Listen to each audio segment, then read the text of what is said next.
It's Tuesday, July 18th, 2017. You are watching MMA Junkie Radio. Today's guests will be Andre Harrison, Jake Shields, Amanda Bell, Kurt Hollabaugh. We'll be able to take your calls, react to this weekend's card, Mayweather, McGregor, whatever you guys want to talk about. Hi, George. I'm not so sure there'll be as much Mayweather-McGregor talk. So? I think we are slowly putting it to bed, especially with that special edition show that we recorded earlier today. Look for that on iTunes. It'll just be Mayweather-McGregor. And I've read the Facebook comments, so what we'll try and do is considerably less Mayweather-McGregor talk on the MMA Junkie Radio Show, which starts in about a minute or two. And you know, back to MMA, you know, circle back. Those guys had their shine. The fight's going to be huge. They'll be rich, sure. So that's that. But there was still some odds and ends, and so it's a 1 hour special that you should look out for. Again, on iTunes, SoundCloud, everywhere we normally record, except for it won't be on SiriusXM. And if we're being honest, 2 minutes. It also puts us in line to celebrate our 25th 100 show on February 28th, which is just something we wanted to do because we'd be back in the OC, and it'd kind of be special to do our 25th 100 show there. So, Facebook commenters, even you all that like to talk smack, I do pay attention, and we'll really try and limit the boxing talk on this show. Coming up here in a minute and a half. We have 4 guests coming your way. 4. We have Andre Harrison, Jake Shields, Amanda Bell, and Kurt Hollabaugh. Harrison was the last WSOF champion. They're now PFL. PFL has a card in Everett, Washington coming up on the same day as UFC 214. And Harrison will be fighting. He won't be defending a belt because they're done with that. That's over. These are just filler cards until we get to 2018, in which they'll have their regular season and their playoff and the chance for fighters to win $1 million. We've gone through that before. But Harrison will be fighting. He's 16-0 overall. Really, really good fighter. He defeated Lance Palmer in his last fight. Jake Shields lost to John Fitch in his last fight. He could have become a World Series of fighting champion, but alas, he came up short. But he'll be fighting on the same card, PFL Everett, we'll call it. Not PFL 2, just PFL Everett. And awesome grappler, long-time MMA Coming up at 30. veteran with many belts, so that would have been nice to add that one to his collection, but he came up short. Amanda Bell fought at Bellator 181. We'll talk to her. She got herself a win. And Kurt Hollabaugh was one of the 2 that won a contract at Dana White's Contender Series, which we will be there for part 2. But we'll talk to her, Kurt Hollabaugh, about that win and that contract. Here we go. This is your captain speaking. We are making our descent into Las Vegas McCarran Airport. On behalf of our crew, we'd like to thank you for flying MMA Junkie Airlines. Now please fasten your seatbelts and put your tray tables in your upright position because the descent is going to be a little bit bumpy. Alright, Junkie Nation, it's time to roll, baby, on MMA Junkie Radio with Gorgeous George and Gold. This is what we doing while we do it, baby. All night long, we rollin'! Yeah! The MMA Junkie Radio revolution is upon us. Can you dig it? There's no escape. No escape. Through the vast frontier of cyberspace and through a sea of stars in outer space. One small step for man, one giant leap for mankind. We've solidified our combat communications stranglehold. We are controlling transmission. With the use of MMA Junkie Radio and SiriusXM satellite radio technology. MMA Junkie Radio. Commence transmission.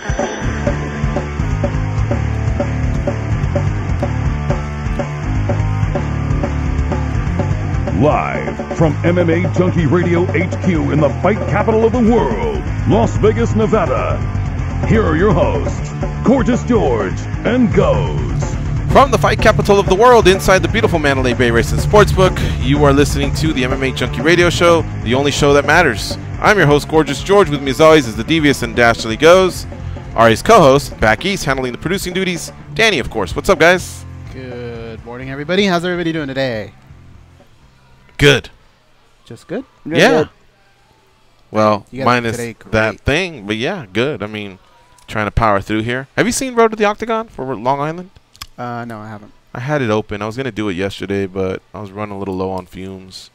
But I'm excited to see it. Did you see Newsweek had a 3-minute video talking about those 9 fighters all dressed in suits, all from Long Island? That was pretty cool. That looked pretty cool. Yeah. Yeah.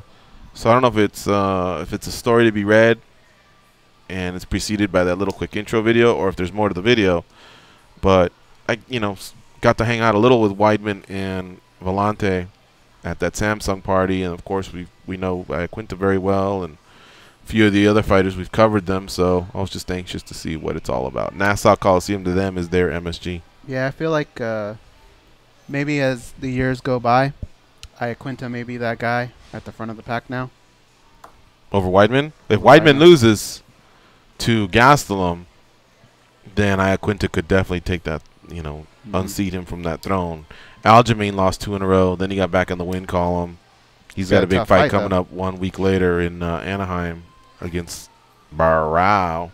He can make a huge statement here. And then the other guys like Vellante and LaFleur, and they're just I think Bermudez was in They're that not one at the- too, wasn't he? at the top of the heat. He had an 8-fight win streak with a win over Holloway at one point. Yeah. Then he dropped a couple. But he has exciting fights. He's a veteran. So I could see him maybe being one of those that, again, if Weidman were to drop the ball, possibly replace. But he's the guy. That's why they kind of had him in the middle there. A few of them got a little sloppy. Like Quinta had no shirt on Flip-flops. and flip-flops. And I think Vellante had those Converse Yeah. low tops, Maybe if you're going to do that pick, just go all out. But That's then what I'm thinking. I guess you could say That's their style. you got to stand out a little bit. Maybe. I don't know. Unless they told them, hey, each one of you do something different. But I thought Sterling and Weidman look sharp. I mean, if you're going to get me to put on a suit, I'm not going to goof it from there on out. Unless I had, I think David Letterman used to come out with tennis shoes. Did he? But it could be that, like, when I had plantar fasciitis, I really needed to wear tennis shoes as much as possible. So if I said, look, if you're booking me and you want me as part of this act or show or whatever, well, this is my doctor's note. I'm rocking these tennies until I get better. Mm-hmm.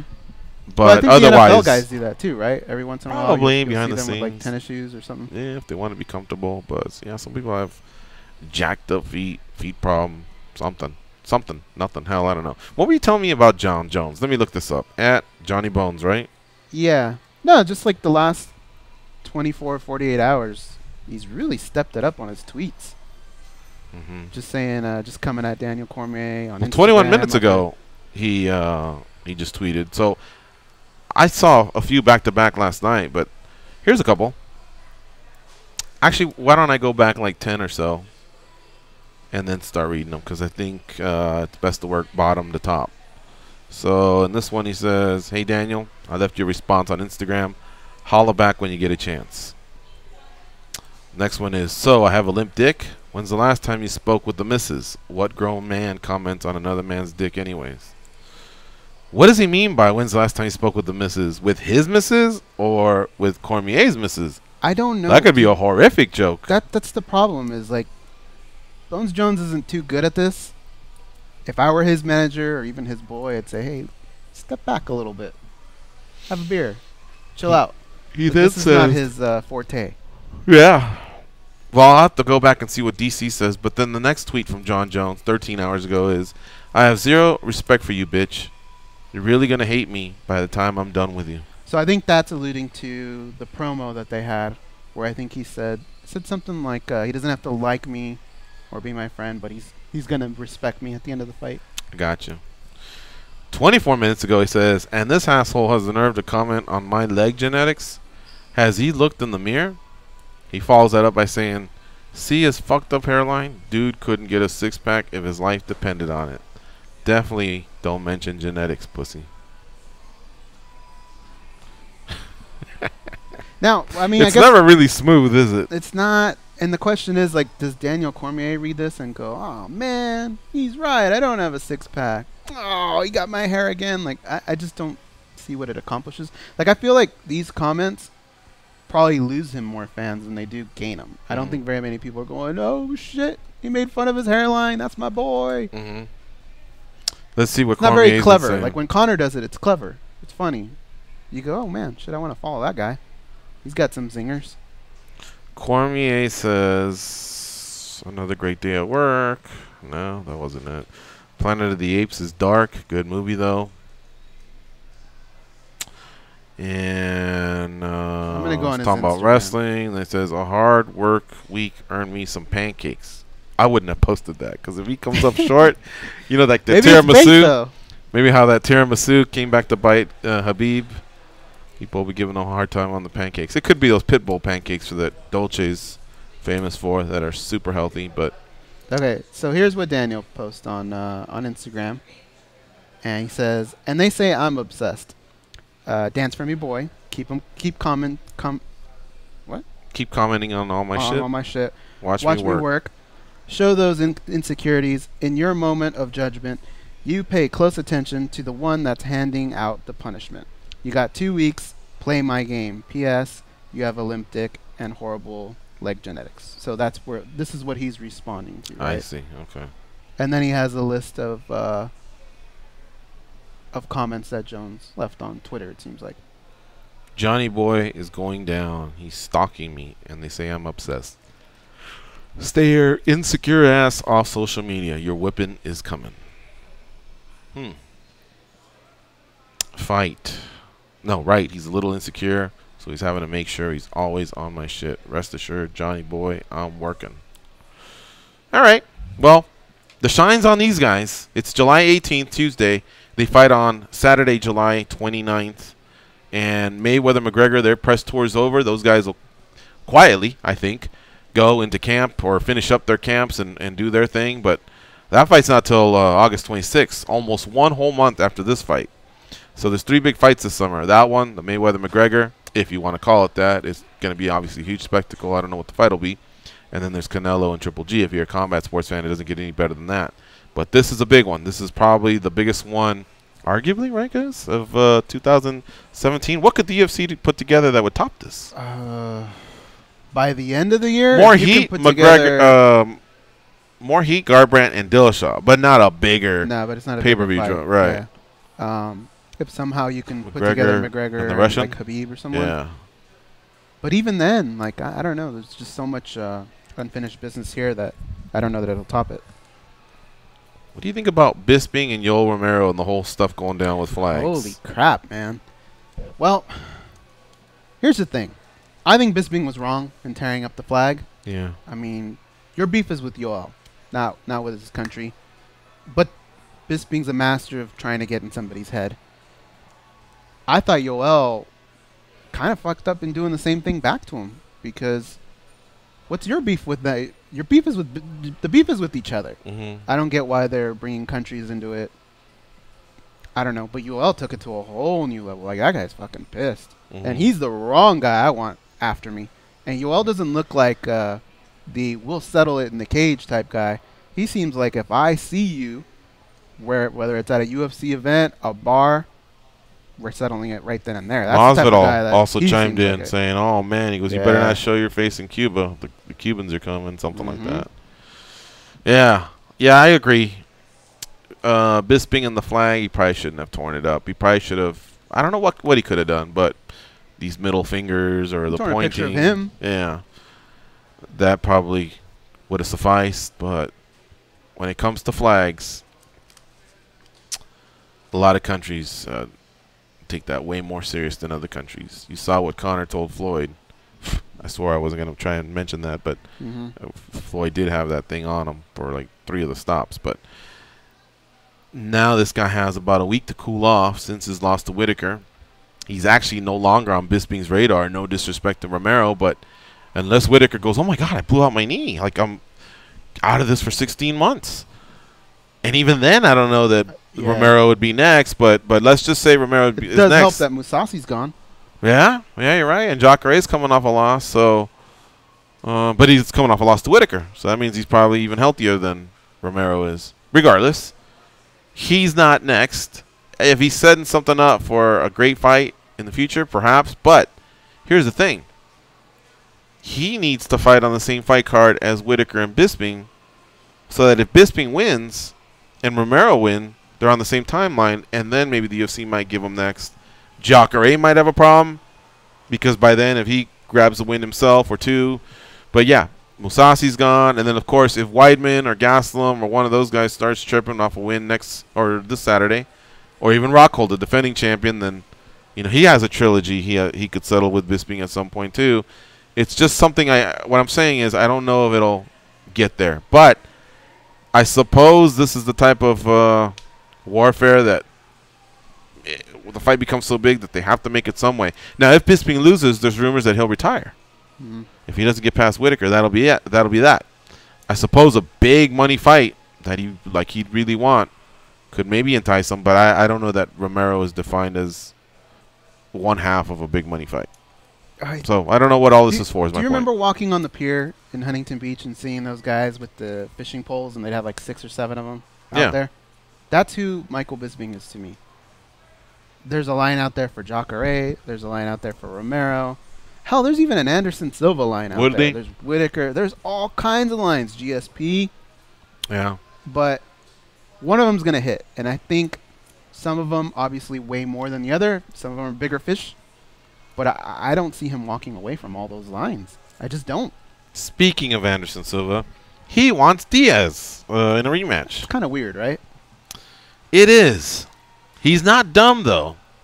He won the fight, but I think he knows that he's got the better skill set. The other guy out-toughed him at times. He was just coming back from the injury, too. Yeah. I mean, he was having a lot of problems. He's definitely been the more active fighter since then. And he's the bigger fighter. But this Diaz, the Diaz boys are money fighters, so it could be that that's what he's looking at. Hey, if I'm not fighting for a title, then just give me someone, and someone that I'm comfortable with, I've felt before within an octagon. Let's do it. I need to hear the words. He's probably doing the right thing, but I don't know that that's a fight that gets me too excited. Other than it's cool to see a Diaz brother fight anytime. It's just that I don't want this one for him. I need to hear the words come out of Nick Diaz's mouth that he wants to fight and that he's going to be serious about fighting. Until then, that dude's retired for me. I'm just tired of hearing his name pop up and nothing really comes out of it. You can't even get him to sit down for an interview. According to Dana White, they've extended offers to him, and he's turned them all down. Adi Attar, Conor McGregor's manager, says they are striking the most lucrative sponsorship deals ever. So, a couple patches on the shorts maybe, and maybe someone to walk out with you. I think the Burger King guy paid Burger King paid $1 million for Burger King to walk out with Floyd. Did they really? Or $500,000 or something like that. Shit. So I guess there's many ways to make this money. If you were a fighter, who would you hope paid money to walk out with you? Any type of old mascot or... I would, who would I want? I wouldn't mind the Noid walking out with me. It's got to be a mascot? I would say Fred the Red from Manchester United. And like if I wore them, you know. That'd be dope. But I instantly he's not as well known here in North America, so I guess that Burger King guy was pretty damn cool. But who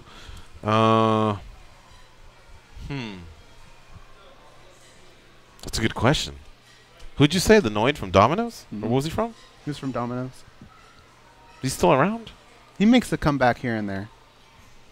Like, I think they had a contest where the Noid delivers a pizza to your house. I guess if, there's a difference. You know what? Maybe a the Gecko from Geico.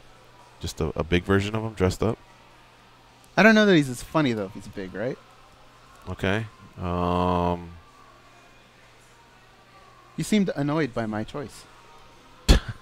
Well, I think he's been away for a while. Annoyed? Yeah.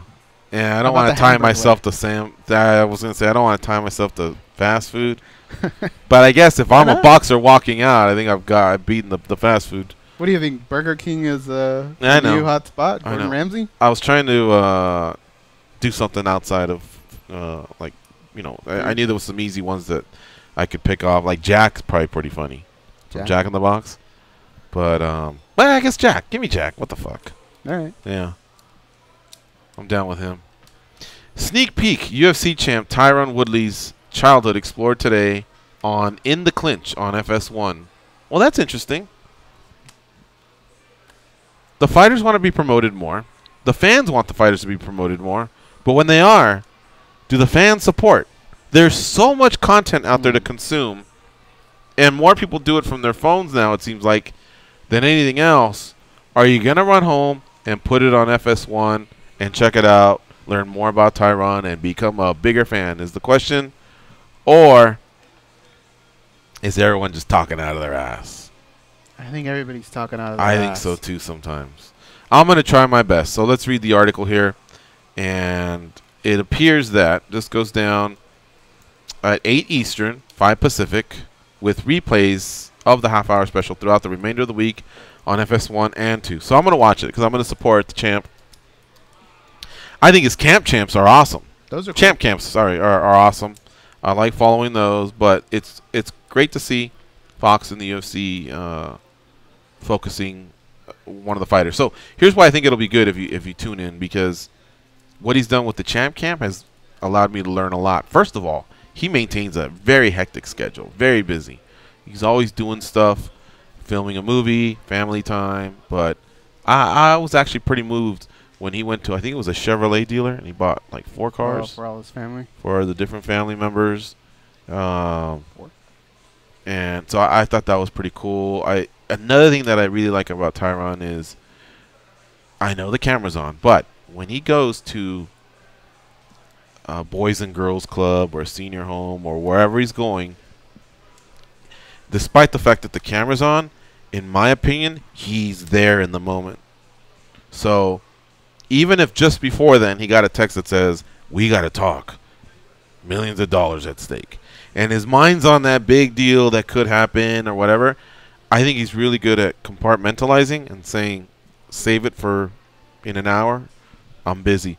I like the way he interacts with the kids, with the adults, or wherever. I haven't heard a bad Tyron Woodley story out there about how he's not good with people.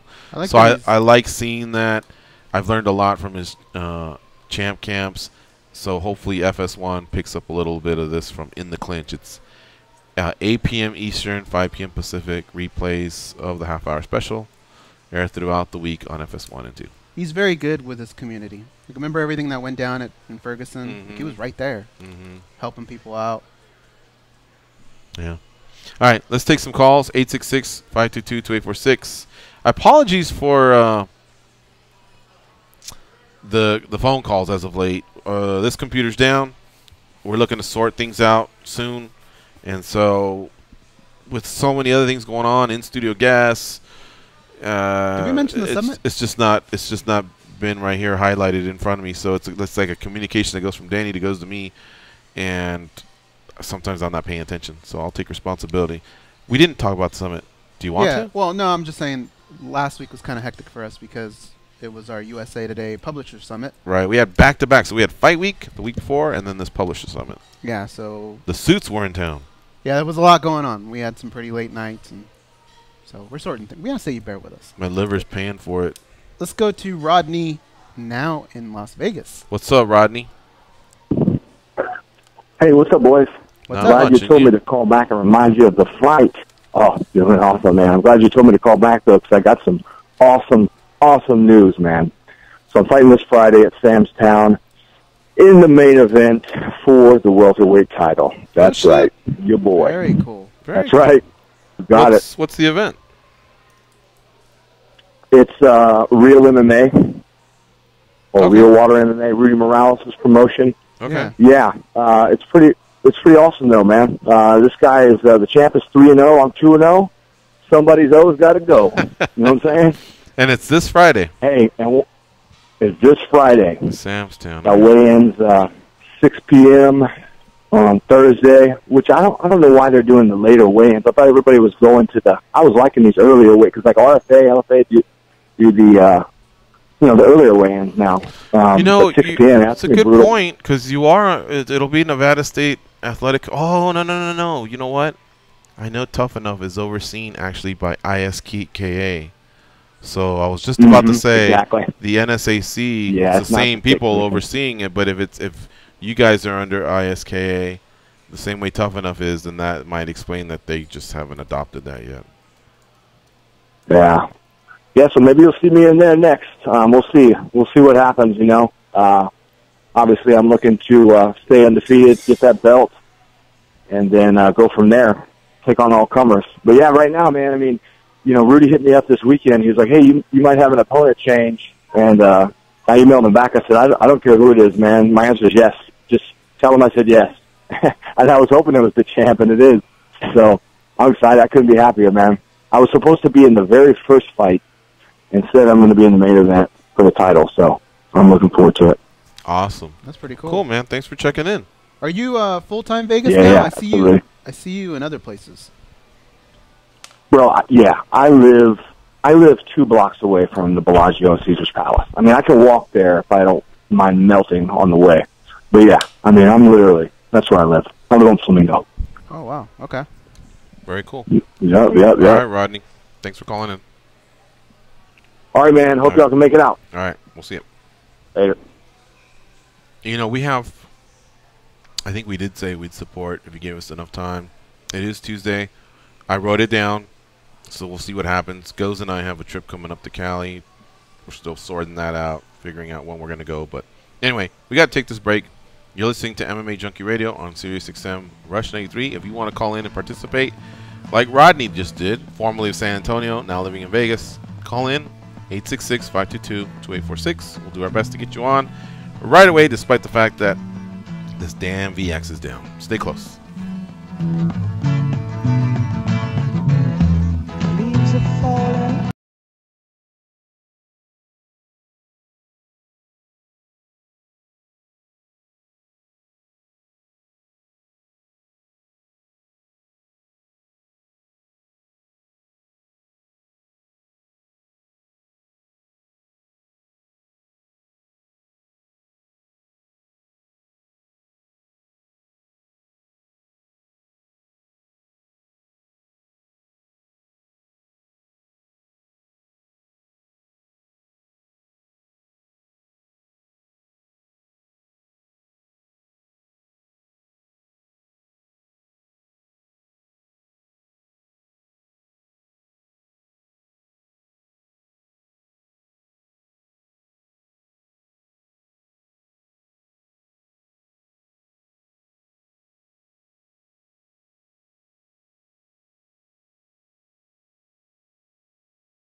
puppet on a string. Tracy Island, time traveling diamond. They can drink Mentos-flavored Diet Coke without their stomachs giving a single fuck. They are Gorgeous George and Goes. And this is MMA Junkie Radio. I think we got this VX working, so bring the phone calls. 866-522-2846. I almost forgot the number. 866-522-2846. This first hour is wide open in case you want to chat about whatever you like. 182, Bellator 182 added AJ McKee. It's not important who he's fighting. No disrespect to him, but McKee's a stud, man. So anytime he fights, I'm watching. He could go down as a one of them great fighters for Bellator, wherever he winds up. He's got a lot of skills. His dad is Antonio McKee. You know what I like about that team? They're super respectful. Like, just like nice, good kids. And you can tell it all comes from Antonio, because just the way he like corrals them all together, I don't know, like their mindset. I really like what they have going on there. I concur, goes. Also, another story here is Conor McGregor's father says, "My son is unequivocally not racist." All right.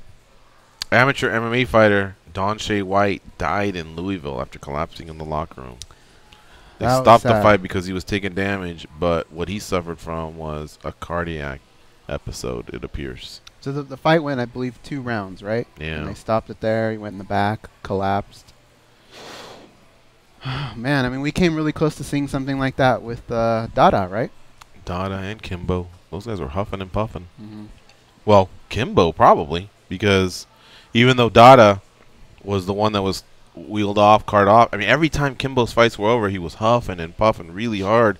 And then, of course, months later, he passed away. So, yeah, that probably could have been him. Very dangerous. Do you think that was a wake-up call for Bellator a little bit?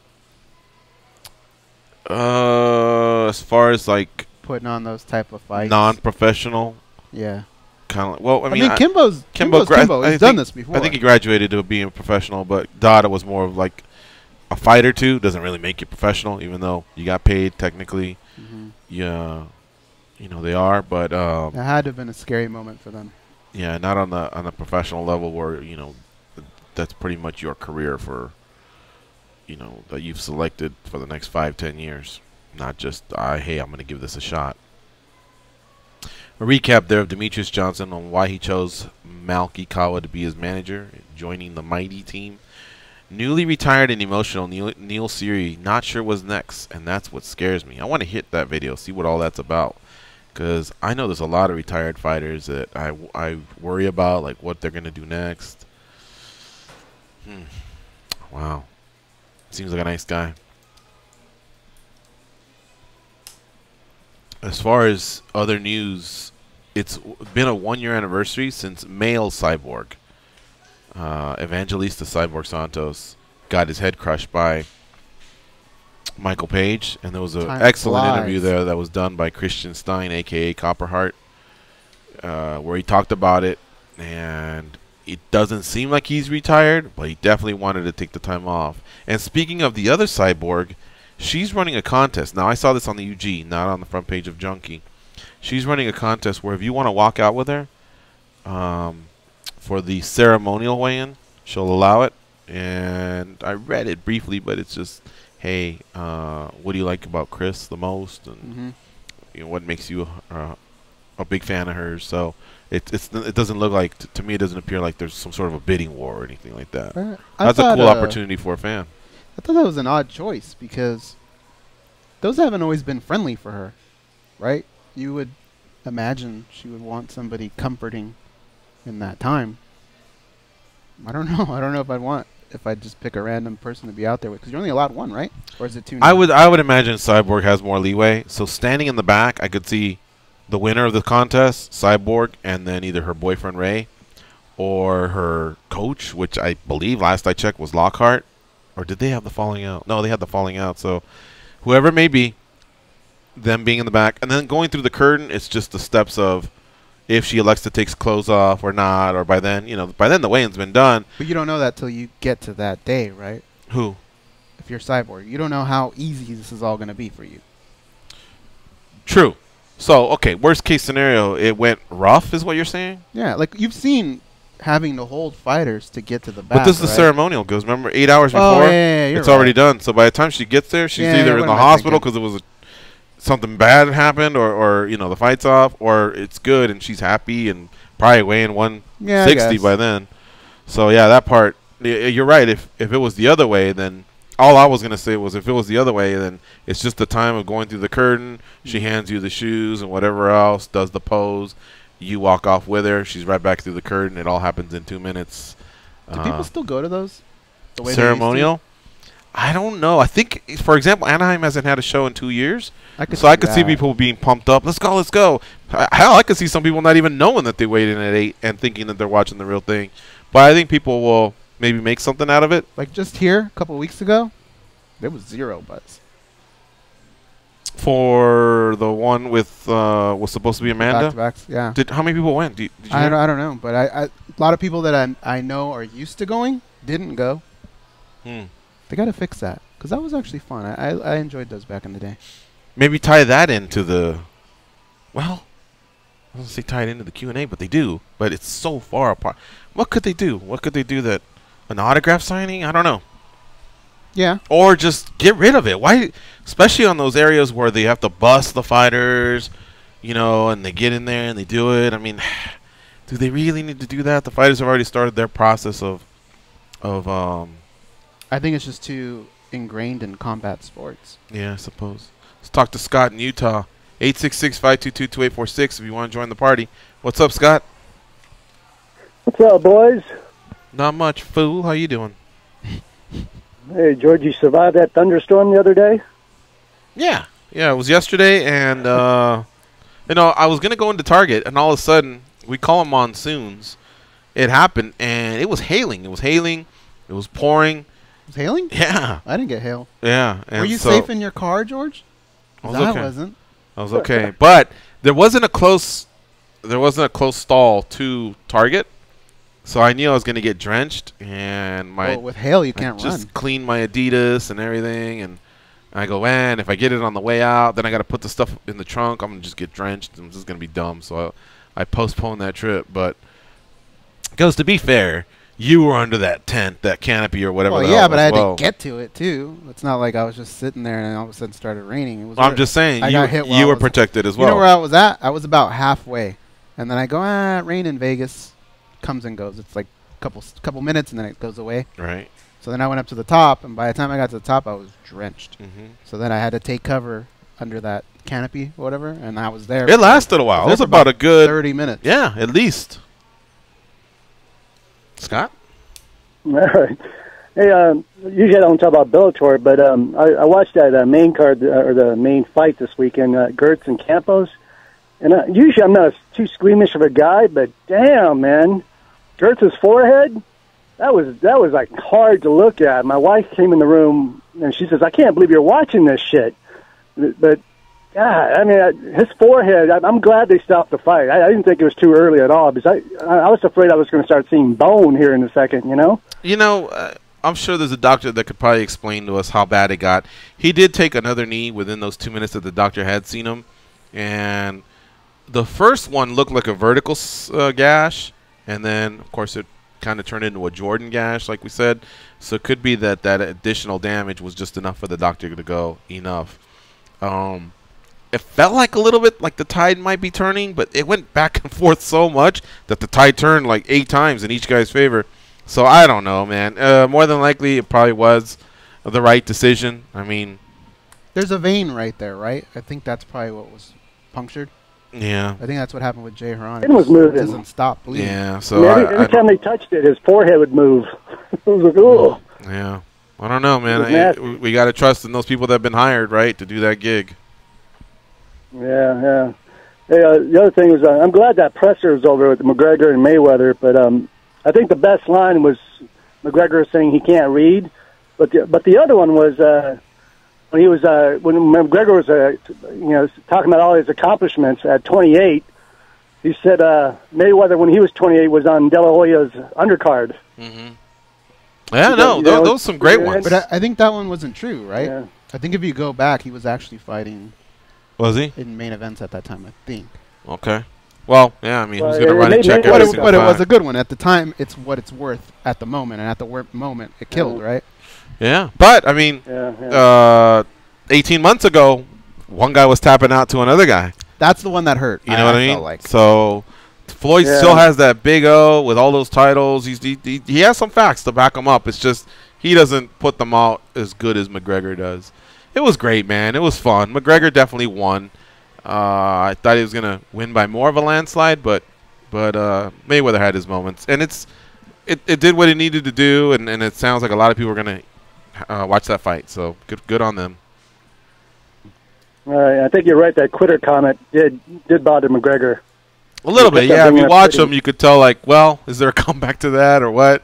You know, but there really wasn't, and so that's why you just have to let those go and wait for your next opportunity. Remember, McGregor had the benefit of still having a hot mic once Floyd would talk, whereas Floyd said, go do your thing, and then I'll talk, you know. And I don't know if that's the way it was set up or what. I don't think it was. And who knows if if Floyd even lost sleep over any of this. Oh, well, I didn't win the trash talk. I'm still getting paid 3 times as much as you are. Who knows? He did drop. You're right, though. He dropped the ball in the sense that you got a lot of money, man.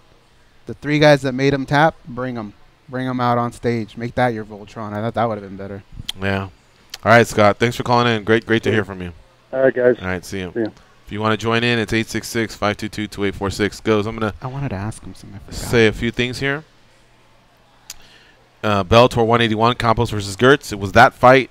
I mean, it had John Salter beating Kendall Grove, Joe Warren back in the win column. Amanda Bell, who will be a guest of ours, she won as well. Rafael Lovato took out Mike Biggie Rhodes. So there's some names sprinkled in here. But anything else stand out to you, or have you laid the card to bed? The card before it started was one of those cards that was just kind of getting brushed under the rug. Maybe a little bit of name value. But once again, if you're an MMA fan, these are the cards that you can't sleep on because it was actually pretty fun. Johnny Bedford lost at LFA. What were they on? 16, 15, 16. And sucks because he had those battles with Yaya. And I never knew exactly what happened, but there was talk that if he won this fight, he could get back in, and he lost it. 3rd round Darce choke. Bilal Williams, who we've covered before, he lost as well. Damon Jackson, who we've covered in the past, he won. So just so much out there, man, in terms of mixed martial arts. We just can't get to it all. Somebody told me, why don't you have Invictus athletes on? Well, you know, they have to reach out too. Like Ryan Stoddard reached out to me about Victory. They got 56 or 58 coming up. And, you know, didn't we get no-showed last time? If it happens, it happens. Great. You know, sometimes we can do it, sometimes we can't. But when they were in town, we were able to grab a couple, including their president, Shannon Knapp. But this card, honestly, man, Invicta, I feel bad for them because they really, it turned out they had an awesome product. It's, from what I hear, it's the #1 product on UFC Fight Pass. So people love them, some women's MMA.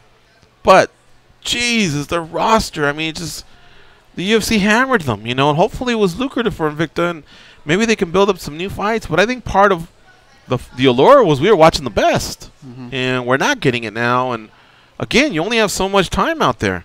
So, I barely recognize any of these things. I remember we've had Ashley Cummins on the show a few times, actually. I think we've called. But other than that, there may not be any others. You wanna be familiar with names so that you could tune in to see them again. Yeah. And the problem is, if they're that good, you're not going to be able to see them again. So that part does hurt. But if you just want to sit down and watch quality fights, it's great. Let's take this other break. When we come back, I do want to talk about Ponzinibbio versus Nelson, UFC Fight Night 113 in Glasgow, Scotland. So Ponzinibbio got a clean knockout, 1st round. Minutes prior to that, Nelson was taking it to him. But Nelson talked about these eye pokes. And, of course, it sounds like an excuse. But I did watch different highlights. He got hammered. He got him. He got poked, man. So I don't know that anything can be reversed. But if the matchmaker, I guess, is in somewhat of agreement with Nelson, maybe at least his stock won't drop. Maybe they run it back or run it back down the road.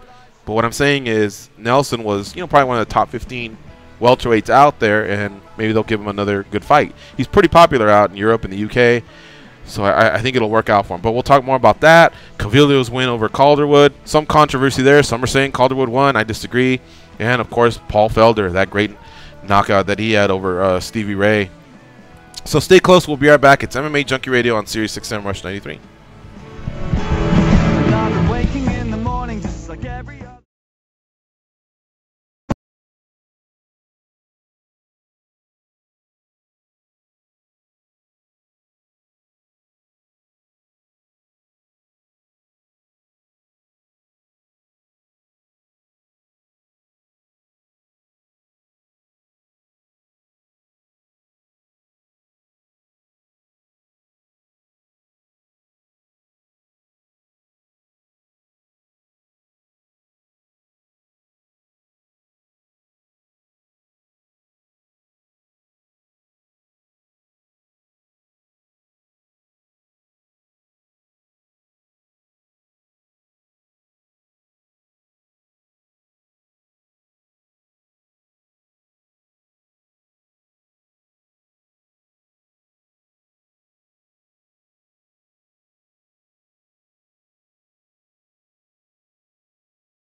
King Kong has a lot of shit on them. Like a lot. Especially Goes. Here are Gorgeous George and Goes. The countdown to NFL training camp is underway. Stay tuned to Sirius XM NFL Radio throughout the summer for all the latest on the 32 teams as they get ready for the 2017 season. The only place to hear 24/7 coverage of the National Football League is Sirius XM NFL Radio Channel 88 and on the Sirius XM app. That app also houses MMA Junkie Radio episodes, commercial free and in HD quality. So definitely check it out. You'll dig it. Gets uploaded within a couple hours of the show ending. So yet another way to capture the show. Of course, it's available on Facebook, YouTube, SoundCloud. Don't be lazy. Look it up. iTunes, Stitcher. iTunes, regarding that, man, we love them reviews. So you can kindly. We'd love for you to rate us. You get 1 to 5 stars. The 5 stars are the best. It helps that algorithm placement amongst what's hot, what's new, what's dope, what's not, whatever. But it helps, and we try and read them all. Now, one day I'm going to, probably not today, but one day I'm going to go back and just make sure, because I think all 500 of them, we're actually at 498. We've read them all. We're only 2 away? We've taken some bumps along the way. A couple of people, hey, you're fat, you suck. And then a couple of people, hey, you know, you make my day. So those are all nice, but they really do help the algorithm. And we love reading them, just to know from what part of the world you're reading, the creativities with the nicknames and stuff like that. And of course, the feedback. It's important.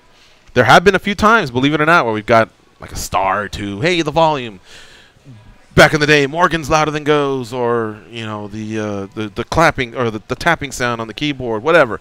We try and fix a few things, and we actually gained some stars because of your feedback. That actually helped the show in general. So we're not immune to that for sure. What were you gonna say? I didn't say anything. Nothing. Oh, okay, you were done. What did I say? What did I start to say? You said we're close to 500. Oh yeah. I'd like to get to 500 by the 20. We could do it today. I know there's enough people that listen that haven't left us a review. We're at 498. It could happen. Look, I'm gonna look it up right now. I don't think we have anything planned. There's no calls, so let's just read them right now. Let's catch them up. I'm going to read as fast as I can. Goes, you stop me if you've heard it. You have a good memory. And I'm going to go back to the last time when I really fell off was like late last year. So let me scroll back. I don't believe that I have a good memory. I just remember weird things. Like for a long time we didn't get any, and then all of a sudden they came pouring in. So let's see here. I listened to the show on 3 continents. I remember that one. Okay. From walkie like a duck 666. I remember him saying that one. You heard that one, right? Yes. Okay, and then Justin from Salt Lake. Yeah, best MMA show. 5 stars. Yeah. That sounds familiar. Yeah. Sam All Jam says it best with his intro. What's going on, family? We read that one. Okay. Elegant 17 on October 5, 2016. Can't always catch the show on Sirius, so I listened to it here. Definitely one of the best. Made a loyal fan out of me. Listen while I'm at work. Elegant 17, thank you very much. Thank you. Daily Dose from KM Chanson. More than likely KMC Hansen. Okay. October 18, 2016. Okay, I had to rewrite this and submit a second time, so hopefully this isn't a duplicate. I'm a huge MMA fan, listen almost every day. The show definitely saves me from my 9 to 5 midday slump. I am in Virginia and on Eastern time. George and Goes always keep me laughing and informed. One of these days I'll call in, but even without that, I feel like I am friends with G&G as well as the personalities that call in. Thank you, man. That's a great review. And I'm glad that you feel close to the personalities, because there's a lot of frequent co-hosts and callers, of course, and we definitely enjoy making them a big part of the show. This one's by MMA Fanatic on November 20th. 4 stars only. Love the show. The format isn't what I'm used to. And there are some lulls in the action every once in a while. But remember this one. All in all, it's an entertaining lesson. Listen, keep up the great work. The podcast aficionado. Oh, I know who that is. He had told me he was leaving it. So thank you to him. 5 stars. Consistently excellent for a long time was his review. And he's an aficionado. He's an aficionado, yeah. Awesome show. 5 stars by Filthy Philly. One of the best podcasts I've ever heard. Very informative. I wish I would have found out about them sooner. And here's the thing, Filthy Philly, you and others, we tell our audience all the time, if you would just hook one friend on. Yesterday, remember Big Ralph? Yeah. He was with his friend Gator from Texas. We gave him a shout out. Gator actually called me later in the day. Did he? And he said, that was cool. He goes, I'm not in the MMA, but thanks for the shout out. It surprised me. What do you sound like? I'll picture a guy named Gator sounding like this.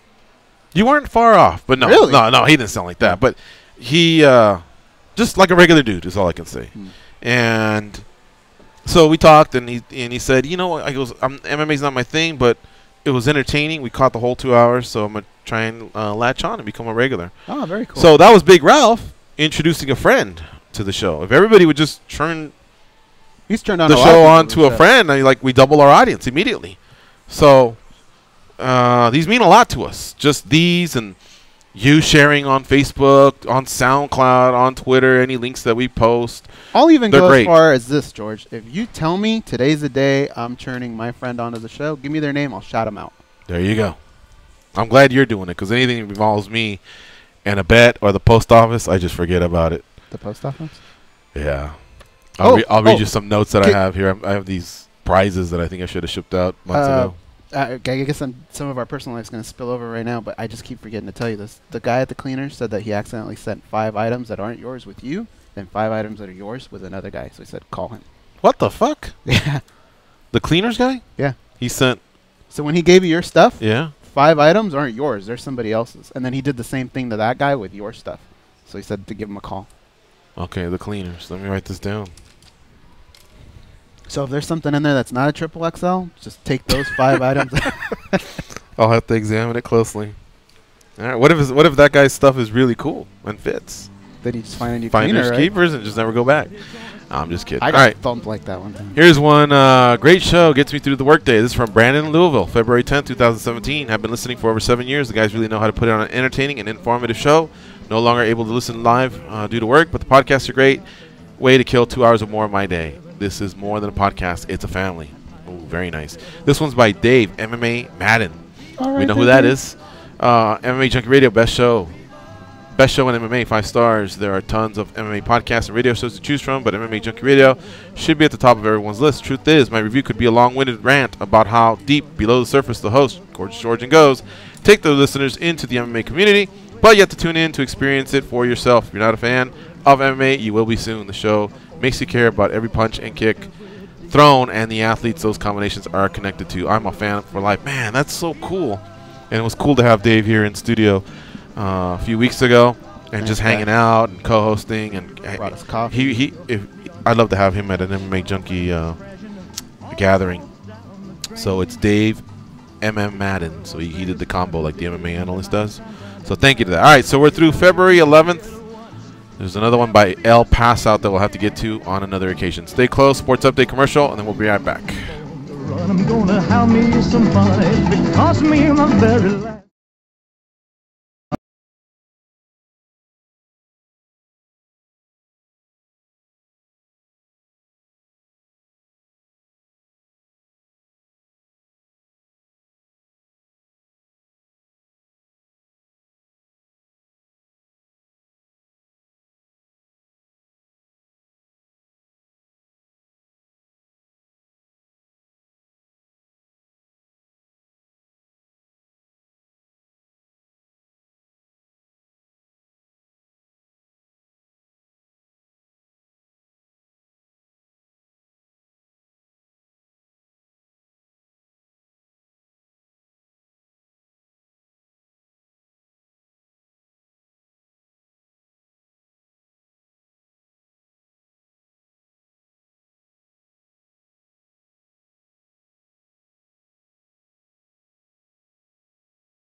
that Dan or Prince?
All right, here we go with the second hour of the MMA Junkie Radio Show.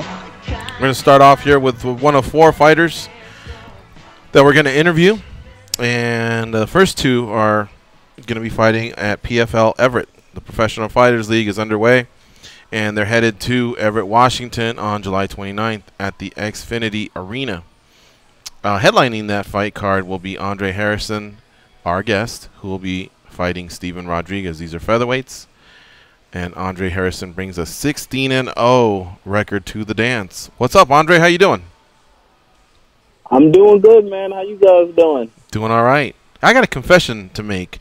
That song that just played, I probably could have gotten to you about a minute sooner. Do you have a problem that I enjoyed an extra minute of it and left you on hold, or were you rocking to it too, or were you feeling it? So me personally, I like reggae music, so I probably had that instead. You know, next time y'all should have me sing the weight music. Really? Why don't you just sing for us now? Yeah, I don't see why we have to wait on that. We can give you a beat, or we can give you a song, or next time. I gotta warm up. You know, the vocals. I got vocals first. All right, we're gonna remember that. We've had you on quite a few times, so we'll jot this one down for the next time. Andre, on July 7th, you tweeted that you were obviously supporting Justin Gaethje in his fight. He was debuting in the UFC against Michael Johnson. And was that just you backing up, a fellow champion like yourself? Or do you know Gaethje personally? I'm just curious. What brought that on? I don't know him personally. I don't honestly even know if Gaethje remembers, but he was actually supposed to be my first fight as a pro. Mm-hmm. But I had tore my knee wrestling, and so I couldn't, I could barely walk, so I obviously I couldn't fight, and so from there he just went on a tear. 17 wins or whatever, and then him being in, World Series and me coming to World Series, now known as PFL, I definitely want to see him do well, just the same as all the other guys, like Dave Branch, and I'm actually friends with Dave Branch. I actually talk to him quite often, and Marlon Moraes, I all want to see them guys do well, too. I don't know if it's necessary. I just want it to be known that just because it's not the UFC doesn't mean guys can't fight. You know what I'm saying? Like everybody associates MMA with the UFC as if there's no other promotions out there. And so, I want guys that come from other promotions to do well too, so you can see that it's more to fighting than just the UFC, Yeah. No, I had a feeling it might be that, or maybe just the champions. All the champions kind of have a camaraderie, you know what I mean? Or it could be you're both undefeated. Maybe undefeated fighters root for other undefeated fighters. I don't know, but I figured I'd like to ask you and get to the bottom of it. Yes, sir. And you know that's interesting because had you fought, unless it was a draw, one of you two wouldn't be undefeated. That story you just told. This is very true. This is very, very true. Next time we have Justin on, we'll ask him about that, see if he remembers it. But right now, what you have in front of you is Steven Rodriguez out of Costa Rica. You know much about this guy? I hadn't really heard too much until I saw the fight booking. I don't know too much outside of the fact that he, recently just beat Almeida. I know he moves a lot, throws a lot, and most of his wins come by way of submission. So, I know he's very well-rounded, and, it's going to be coming out there looking, hand me a loss. What happens to your belt, by the way? It's now retired, and will you basically enter a PFL tournament or whatever we're calling it next year, regular season with playoffs, or like what's the status? I guess. My World Series of Fighting belt is now a collector's item. That was the last belt that you can get from World Series. Okay. That's a collector's item right there. So, PFL, all of the champs will be crowned at the end of next year. Okay, and what do you plan on doing? Do you plan on, are you in a contract status where you can basically become one of the participants of these $1 million tournaments, or are you close to being a free agent? Where do you stand? This is my third fight with the company, but I'm definitely looking to stay around and possibly win that $1 million. There you go. Andre Harrison, our guest here on MMA Junkie Radio. He's headlining PFL Everett, which takes place on July 29th in Everett, Washington against Steven Rodriguez. They are in the main event, and this fight is on NBC Sports. All right, Goes, what do you have for Andre Harrison? Well, I wanted to piggyback a little bit off of George's question. The belt. There are a lot of people out there that sometimes say they don't feel like they're the champion until they've defended it. Is there even like a little piece of you that feels like unofficially this is you defending that belt a little bit? Yeah, I mean, as it stands right now, I'm the number one guy at the featherweight division, and I think I pretty much showed that in the last fight with Lance. And so, from here on out, every time I step in the cage, it's going to feel as though I'm defending, my crown or my status or, everything in this featherweight division. So, every time I go out there, I'm going to look to cement that more and more, Even though I will say that after the fight with Lance, when I happened to pass by the MMA Junkie site, you guys said that the fight was a lot closer than I thought it went. Did we say that? That was a long time ago, man. My heart was broken. I was like, oh, man, I'm always on MMA Junkie. You guys thought it was a close fight, man? Well, hold on a second. Was it the editorial guys? Or did we say that, or was it somebody that had written on the editorial? Because we have writers that write for the site, and Goes and I host the show. So more than likely, you probably saw the opinion of a writer that may have been there doing play-by-play or just covering the event. All right. See, now I got to go back and do my homework. No, you know what? I've been having a lot of fun rewatching fights, so I'm gonna put this on my list to watch this fight again and see how it went down. We've always been supporters of you through Titan and now PFL and formerly WSOF, and covered Lance a lot. So we'll eat crow though if we said it. Yeah, we said it. We're wrong a lot, so we will definitely. See, the problem is when we're watching fights, we become fans. Forget about the media or anything else.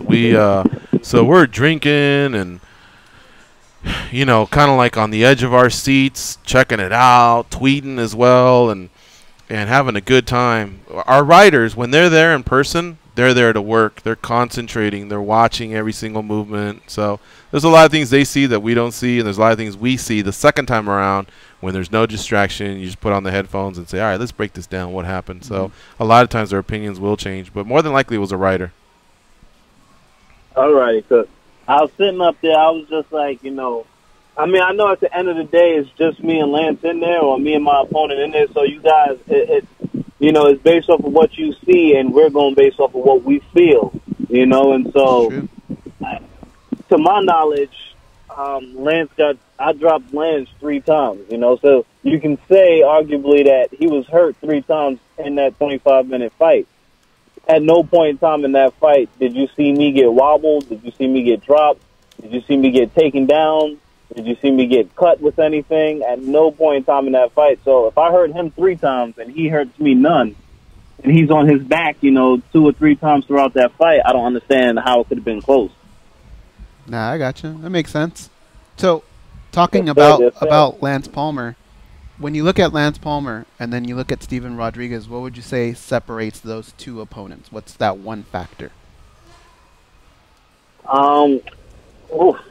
That's a good question. I do think they're both 2 completely different fighters. I mean, Lance is, I think he's more of a grinder. Like, he, you know, if he takes you down or he looks to take you down, he's going to try and wear you out and everything. And I think his wrestling's a little bit better than Steven's. But Steven is a gamer, and he will look to shoot and take you down, and he will look to exchange with you. And, you know, if he gets you down, you know, was it 60% chance he could submit you out of his, you know, 10 wins? He submitted 6 to the guy, so he does have ground skills as well. So it's nobody to be taken lightly. I think the 2 styles are too different to kind of compare. Like, you know, even, you know, physique-wise, they're different. So a lot of things that Steven may be able to throw on his feet and get away with, Lance probably couldn't because he's a little shorter. But, you know, it's different. But, you know, they both had close fights with Almeida, so, you know, it's got to be something there. You know, Andre, you're undefeated. I believe you're 29 years old. Where are we at here? Are you entering your prime? Have you not even hit it yet? Where are you at in your career? I think I'm getting to the point where I'm about to start touching my prime. You know, like I could legitimately feel myself get more and more comfortable, getting more and more aware of everything each time I go out there, you know. And my goal every single fight is the same no matter what. I'm looking to have a better performance than the last. And so, like, I feel like I'm starting to be so much more, like my presence is going to be so much more known in the cage in upcoming fights than in recent fights. Andre, after this fight, will there be, after this fight and before the regular season and the playoffs for the $1 million tournament, do you have any opportunity to explore free agency at all? Like, you did tell us 3 fights, but did that mean 3 out of 4, 3 out of 6? Like, where are you? And with what Justin Gaethje just did, you know, he doubled up on bonuses, had great payouts, and now an opportunity to coach. Did that in any way make you think, well, hold on a second here, before I commit to this $1 million tournament, let me really give some thought about my other options? I mean, that's something we, like me and my manager and my trainers, you know, shout out to Battlestar and Belmore Kickboxing and Joe Scrolla. But we're all probably going to sit and talk about that after the fight. You know, right now, I mean, obviously we're probably going to explore because you want to, you know, make sure you get the best deal out there, get the best, you know, because this, you know, at the end of the day, fighting is it's not a long-lived career. You know, you can only fight but for so long. So I want to make sure that while I'm fighting, you know, I'm you know, getting the best pay for my services and, you know, for my entertainment. And so, you know, we'll meet and we'll speak about it, and whoever, you know, wherever we feel most comfortable or whatever, that's probably where I'll go. But I've had no problems whatsoever with PSL or World Series or whatever you want to refer to them as. I have no problem with them. You know, they've treated me awesome. Everything that I pretty much asked for or said or wanted to be done, they did their best to accommodate it. And, you know, I'm happy, you know. So I can't say that I'm going to leave, you know, because I like it here, man. And, you know, again, $1 million is a lot of money. And you look at it like guys like Demetrius Johnson, who's defended the belt 9 times, he's asking to make $1 million. You're now telling me that I'm going to have that opportunity, and I've only fought twice for the promotion. That's saying a lot. Yeah.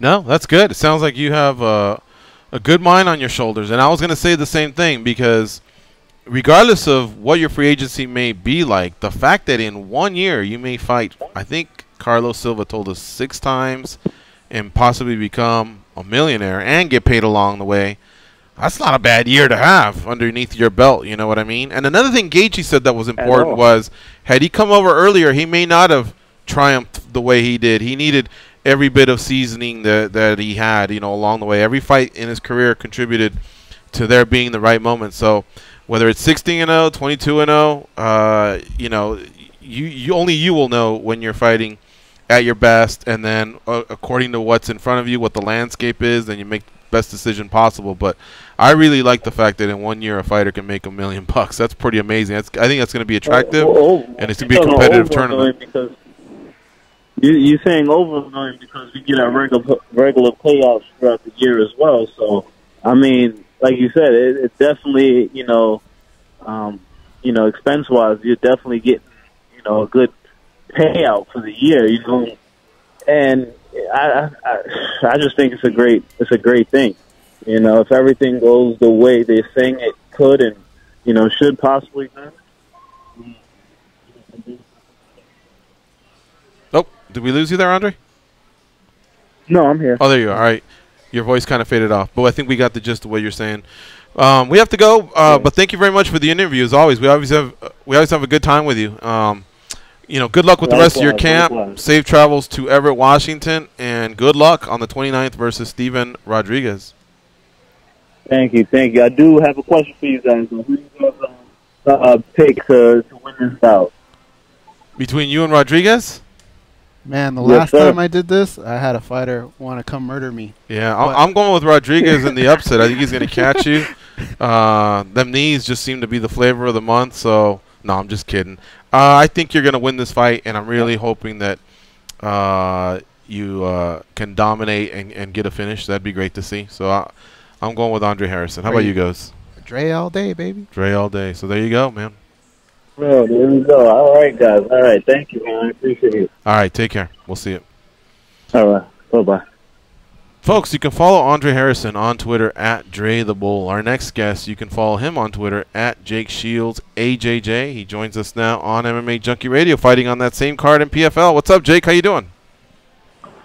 Hey, it's all right. Just finished like a 4-hour work. A little exhausted. Other than that, it's good overall. You say you had a 4-hour workout?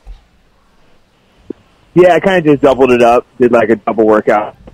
All right. Hey, Jake, I'm hearing you're living in New York now? You're no longer on the West Coast? Yeah, I was in New York down here for like 3 or 4 months. I mean, I'm going to go back to the West Coast at some point, but just for a little bit. This all makes sense because when I saw you book him, we always try and get you as late as we can because you say that you sleep in. And this was the earliest we've ever booked him in the history of our show. Uh-huh. So I was saying, something's up. Yeah, crazy, huh? Well, I'm getting up earlier out here, too. I've learned to become a morning person. They do these early morning trainings. I finally started getting up. I finally started getting early. You can get me early now. So where do you train at in New York? I don't know how that. I'm all about Henzo Gracie's. So it's already a gym. Those are affiliates. So it's, I'm still part of my team, of course. I'll always be part of the part back with those guys. But, Henzo and Caesar are pretty much the same team anyway. So and Jake, is this more of a personal move, like personal, young guy Jake Shields wanted to move, or professional fighter Jake Shields wanted to move? It was both. I was a little. I've been in San Francisco for a while and wanted a little change. I mean, I want to go back to the West Coast, but I've always liked New York and always wanted to live here. And I figured wasn't getting any younger. Same with a career, I have an amazing team, but we train with the same people for so many years. And I've got out here for jiu-jitsu. He's phenomenal. Good, tons of good boxing.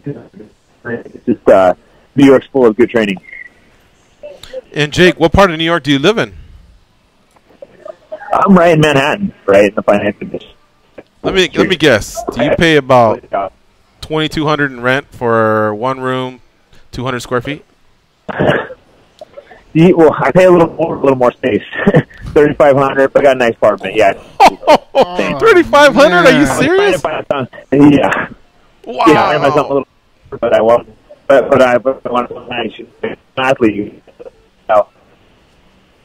All right, Jake. Could you move a little bit? We're kind of getting you in and out there on the last couple of answers that you had earlier on. We had a better connection, but I heard 3,500. Yeah. All right, 3,500. And what were the perks of 3,500? I mean, other than living in Manhattan, that's tight. Don't get me wrong, but is this your own space or do you share or what? Yeah, no, I don't share my own apartment. Okay. Did you save well over your lifetime? How do you? I think we lost you, Jake. Certainly not well. Can you hear me or no? No, you're breaking up on us. Yeah. I think we can go anywhere else. No, luckily I made it pretty good throughout the sport. 3,500. Does it hurt when you write that check, or are you like, fuck no, man, this is worth every penny? Yeah, it's worth it. I love living in New York. I love living in a nice spot. It's I mean, it's more than I'd like to pay if you get used to it. Dude, he'd have a mansion in Vegas for that much. No, he would, and he could have a mansion and 2 casitas, and you and I could each live in the casita in the back. We'd pay half his rent. Yeah, exactly, man. Wow, 3,500. Oh my God, I was just in Manhattan. Maybe I'll come to Vegas next. You should, man. All right, so I'll ask you everything I've been asking all the other PFL fighters. Is the plan to get in that tournament, the regular season with the playoffs for the $1 million payday next year? Yeah, I think so. I got to, where I get to this fight first, and it sounds like the plan. I got to look and see exactly how everything's structured, but that's probably the plan. Go in there and win the tournament. There you go. And I got to win that $1 million to keep paying that rent. And then another thing I wanted to ask you was now that you're at Henzo's, I should say, have you had a lot of opportunity with John Danaher, who is obviously a Brazilian tactician like you are?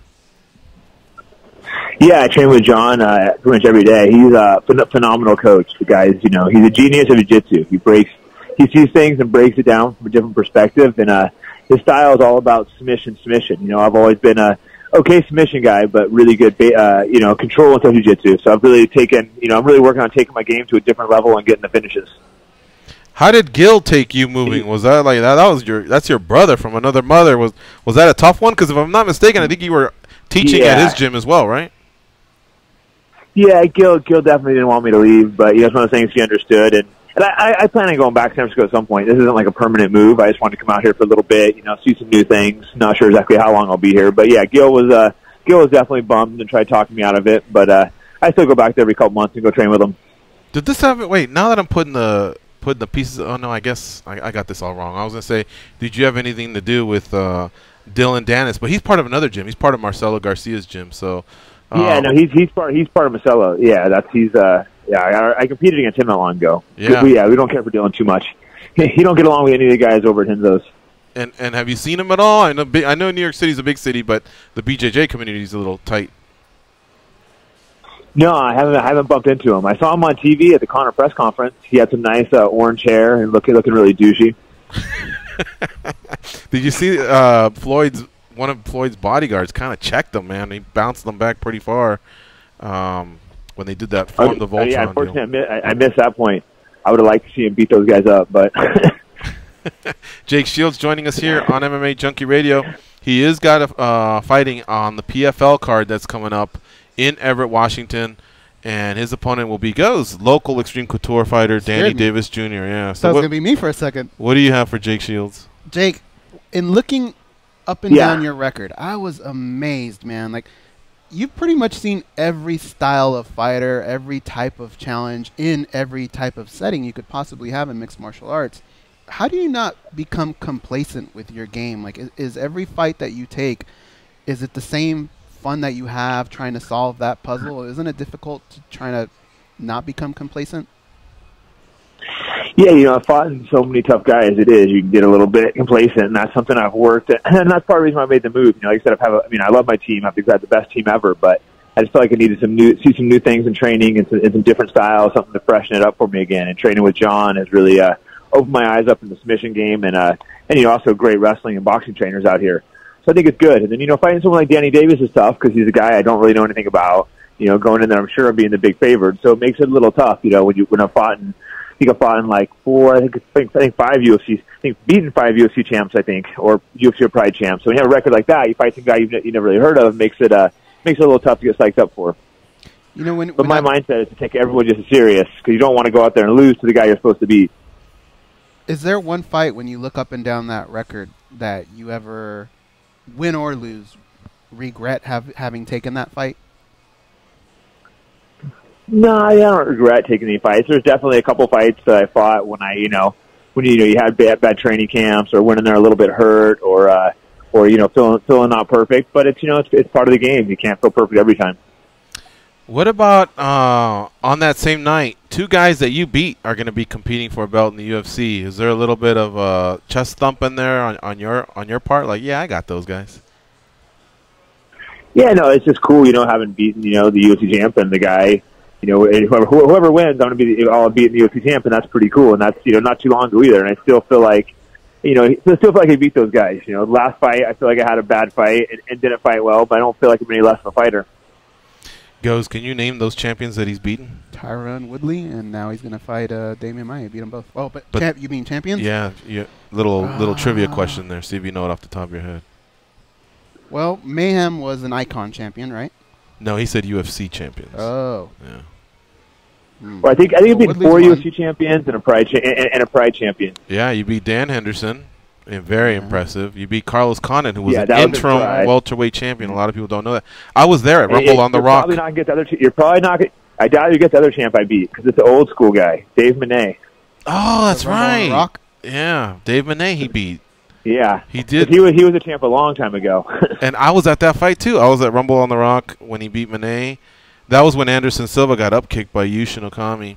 Then he beats Yushin Okami and Carlos Condit in that night. He fought 15 and 15, so he fought 30 minutes, not 25 like champions do, So that was pretty brutal. So, okay, Manet, Condit, Dan Henderson's the other guy, but he was a Pride champ. And then GSP was a champ. You fought him, but you didn't beat him. And then Tyron Woodley. Are those the five? So if Maya wins, it'll make it one more. That'd be pretty cool. Fucking very cool, man.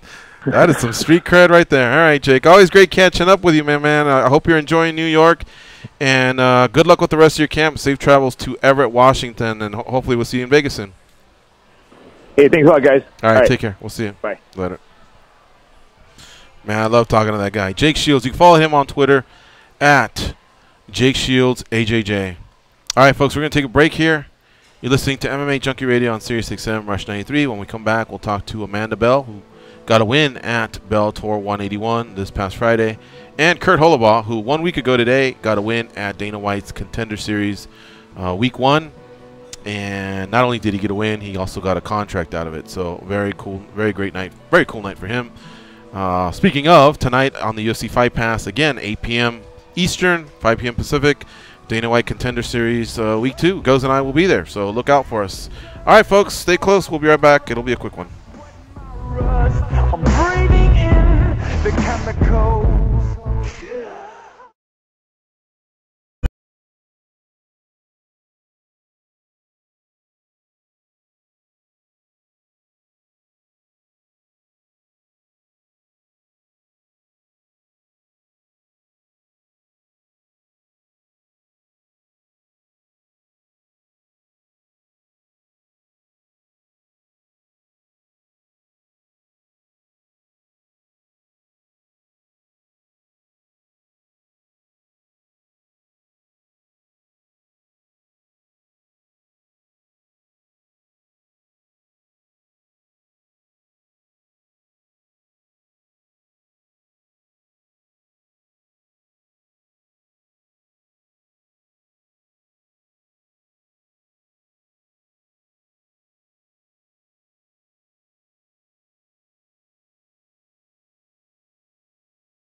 to link into the MMA Junkie Radio Network. Hit us up on Twitter.com at MMA Junkie Radio. This is MMA Junkie Radio. Here are your hosts, Gorgeous George and Goes. Well, they didn't have to ask me twice as far as, like, do you want Amanda Bell on? Do you remember when she beat Ronda's friend, Marina? Yeah. And then we had her on the show? Man, she had a lot of swag. I liked talking to her. So she got a win at Bellator 181, and her manager goes, would you like to have a man? I go, you don't have to say anymore. Do it. Run it. The lady killer's legit.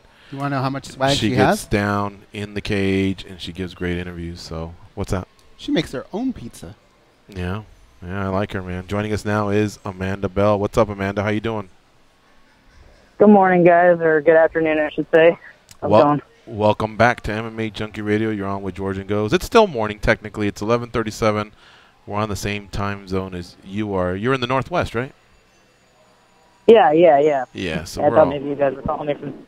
I don't know why I thought of you guys. Your phone number is calling from New York, so I was like, yeah. No, that makes sense. That's our producer at Sirius. He patches the fighters in, but we're in Las Vegas. When are you going to pay us a visit and co-host an episode with us?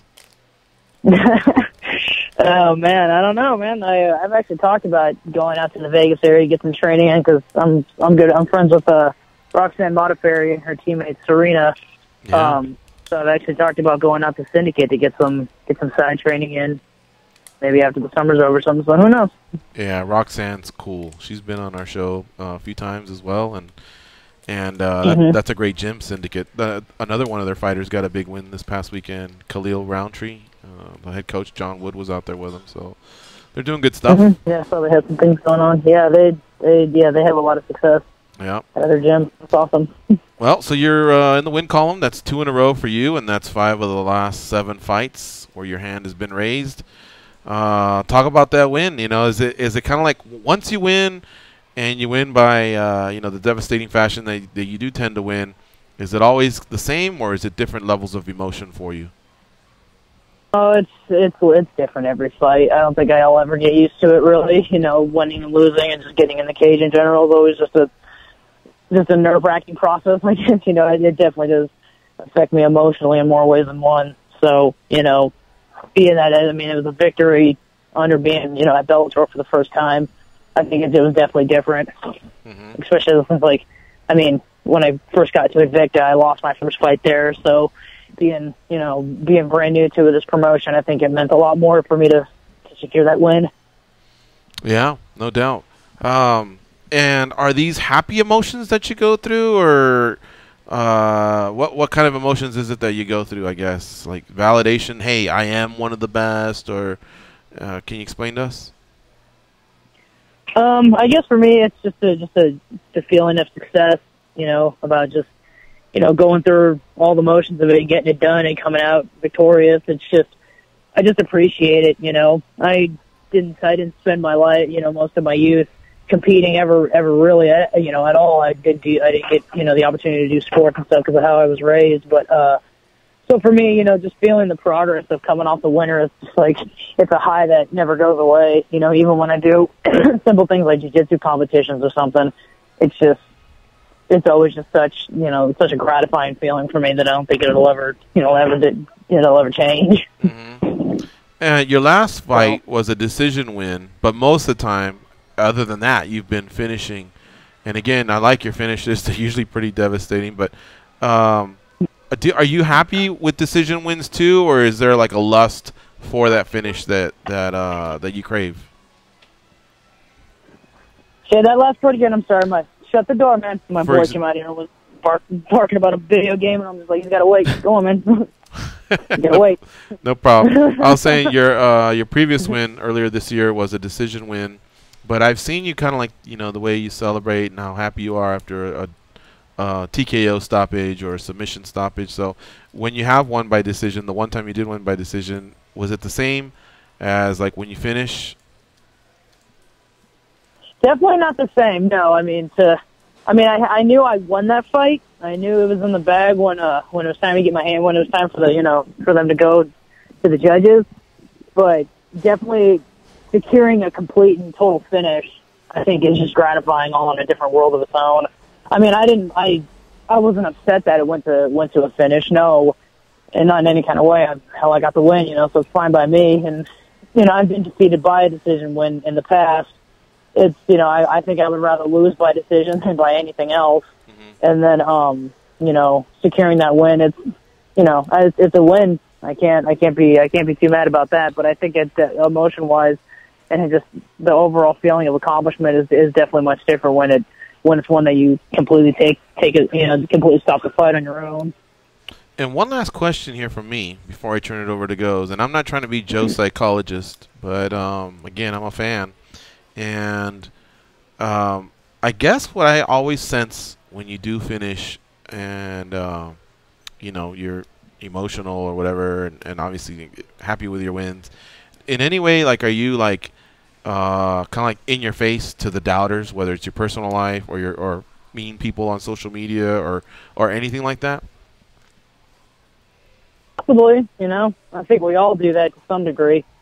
I guess if I've heard a lot of cheer, coming from the crowd, I guess it's kind of it's definitely an emotional prospect where it's like I heard people out there cheering. I knew that they weren't cheering for me, so hell yeah, look who won. So just and I think we're all like that to some degree. We've had people there who cheer for the other guy. It drives us nuts. We hear them cheer that person's name. It pisses everybody off. Some people, they don't even hear it, and I think they're the fortunate ones. But I'm the type that, it drives me. It definitely drives me to, to go for it, to do what I can to secure that win. But I think for me, I've grown as a fighter. I've had to learn to not let the outside of what I hear affect what I'm doing in there, especially just like, my coaches, both Enoch and I had Kendrick Williams from Karate Mafia and Jake Foster out there for being in my corner as well. And then I had Donnie Aaron also be a big part, be part of my camp with Andrew Lee when I went out there in the beginning to train. And they all basically told me, the same thing. They're just like, finish the fight when the finish is there, but don't force the finish. And I think that's where I was screwing up a lot in my other fights, as I was, trying to force the finish, trying to get out of the cage before, I potentially even win 3 rounds. I didn't want to see all those extra rounds. And I've had to silence my mind to be okay with staying in there.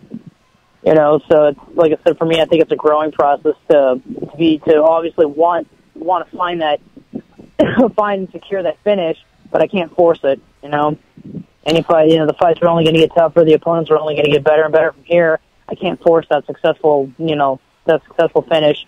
I got to take it when it's there. Amanda Bell, our guest here on MMA Junkie Radio. Goes, what do you have for Amanda?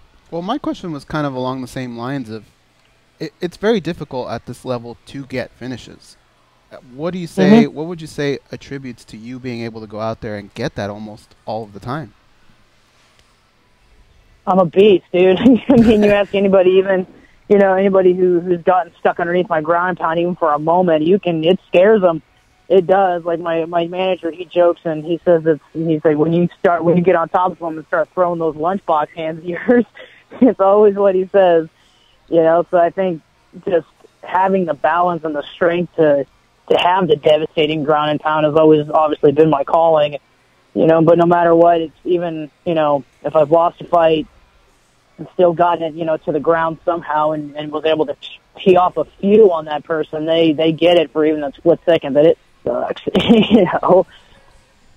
So I guess, one way or another, it's, like I said, I've learned to just be more patient. If I can finish it with my ground and pound, great. But there's people that are becoming smart to it, and there's people who are like me who have great defense against any kind of punches coming down on them. So I used to let it frustrate me, but I've got to, I've learned to just be like, all right, well, if they're not open in this position, then let me find a way to open them up and then start raining punches down. I've just had to learn to slow it down a little bit, and again, be okay with being in there for 2, 3, 4 rounds, however many I need to be there. Well, it's great that you fought twice. Hopefully you'll get a third fight in this year. I'd like to see an active Amanda Bell. And, folks, you can follow her on Twitter at TheLadyKiller00.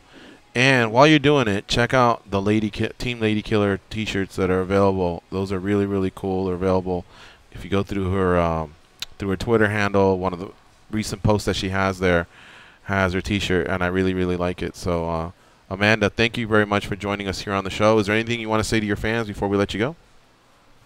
No, just, I mean, thank you to everybody who was supportive, and he just monumental in this fight. Everybody who donated to my little GoFundMe campaign that I had for a short time, that definitely helped get me through the things I needed to finish up and get my blood work done, so I could be there. And sorry for there's a lot of people that were definitely bummed that my fight got turned into a swing fight, and a lot of people did not get to see it. So, hopefully this win will bump me up a little bit higher in the prelims next time around, and they'll actually get to see it. So, but all my fans and all my sponsors from this fight that were there for me this time around, thank you. There you go. All right, Amanda, thank you very much for joining us again on MMA Junkie Radio. Congrats on your win, and hopefully we'll talk to you soon. And please let us know if you're in Vegas sometime. We'd love to have you in studio. Yeah, for sure. All right, take care. Have a nice day. Folks, that's Amanda Bell, who got a win at Bellator 181. We're going to take a quick break. When we come back, we'll talk to Kurt Hollabaugh, who got a win at last week's Dana White Tuesday Night Contender Series 1. Stay close. Pieces of peace in the sun's peace.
Hey, idiot! Yeah, you.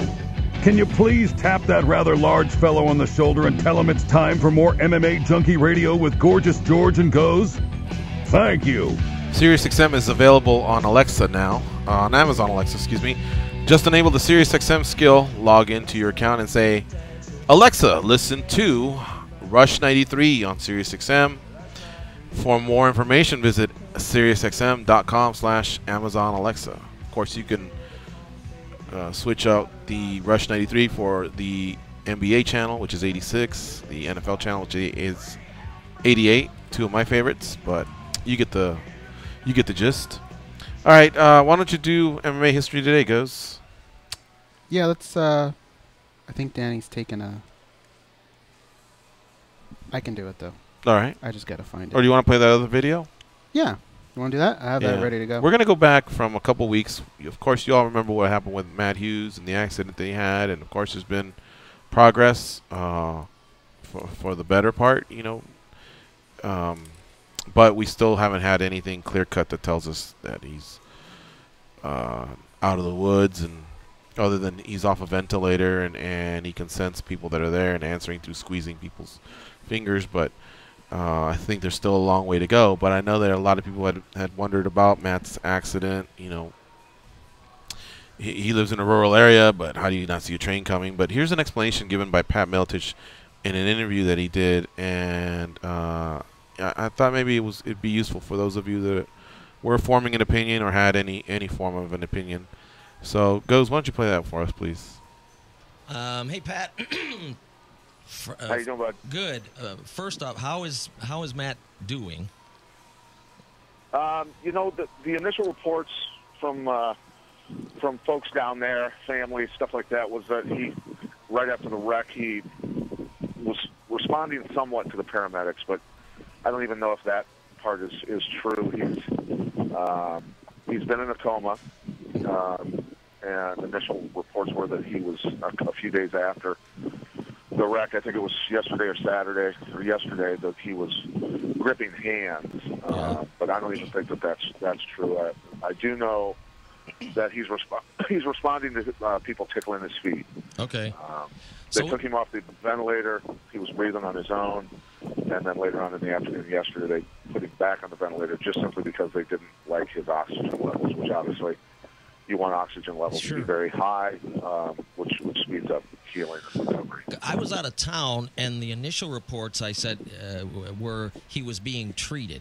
And I don't know, I described it earlier this morning. I said, when I hear someone is being treated, I picture like them wrapping gauze around a leg or putting an ice pack on your head. That is what I envision treatment to mean. But this is a lot more serious than I think it initially was described. He had to be airlifted, right, to where? Peoria? Hospital in Springfield. I believe Springfield, Illinois, yeah. So yeah, the train. What's that? Go ahead.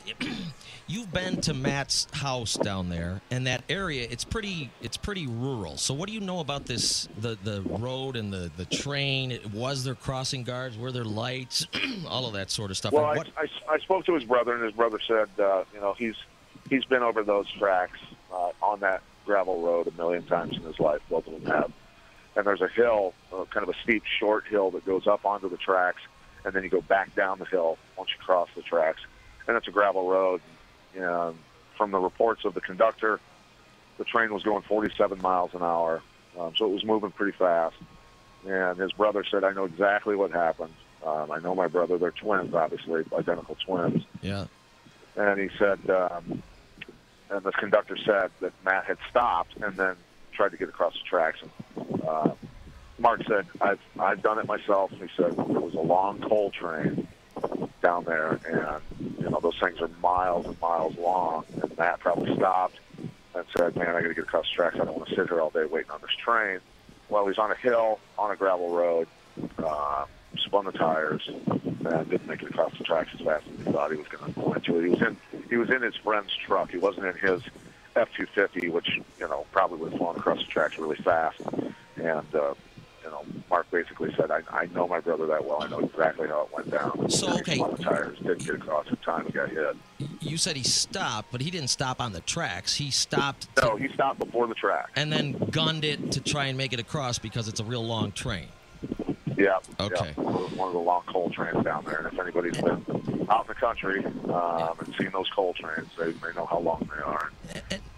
All right, so I think that's enough. I want to give credit to Dwyer Michaels, 97X, had that interview with Pat Miltich, but this was from a few weeks ago, and again, his conditions improved a little, but I think he's still in a coma. Mm-hmm. But at least it gave an explanation for, where he's from and the situation that it was, right? Right. A coal train that takes a long time to go by, and maybe he just tried to beat it. Like he says, his twin brother's done it, and he goes, I can't lie, man. Here in Vegas, I saw the lights come on. Those bars hadn't come down yet.